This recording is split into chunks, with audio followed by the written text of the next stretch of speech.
কিহৰ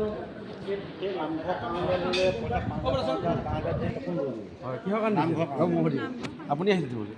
আচলতে আপোনাৰ এইটো কোনটো শিতানৰ পৰা আহিছে আৰু কিহৰ কাৰণে নামঘৰত এতিয়া 5,000 টকা মানে কাৰণটো কি হা হা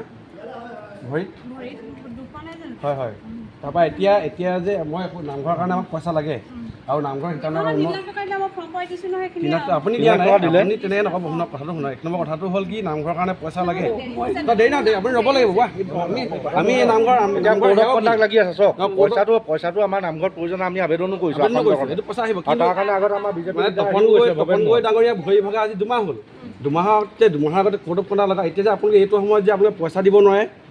ৰ'ব 1 মিনিট আপুনি এইফালে আহক বাইদেউ এইটো সময়ত পইচা যে দিব নোৱাৰে আপোনালোকে এইটো জানে নে নাজানে আপোনালোকে এনে আপুনি কথাটো কওক ফোন কাইলৈ লগাই থওক আমি যিটো নিয়ম বিধিবিধাত থকা কথাটোহে কৈছোঁ ল'ব পইচাটো দিয়ক আপুনি পইচা দিবলৈ আহিছে আমি কিহৰ কাৰণে দিছে এইটো কথা আপুনি কথাটো কওক যে কি জানিব লাগিব দিবলৈ পইচা দি লওক আপুনি আমি বেয়া নহয় আমি এইটো বেয়া পোৱা নাই পইচা 5 লাখ টকা লাগে 10 লাখো লাগে আৰু এটা কথা দেই কিন্তু আমি বিজেপি ভাল পাওঁ খোলাখুলি কথা আমি বিজেপি মই ভোট দিয়া মানুহ কিন্তু এতিয়া মোক অলপ আগতে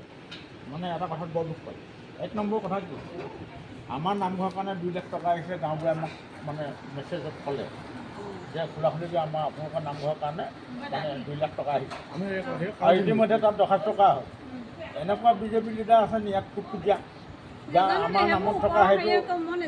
তদন্ত হ'ব লাগে মই কাইলৈ পইচাটো কাট খাই গ'ল নি আমাৰ ডি চি ওচৰত আমাৰ নাপালোঁ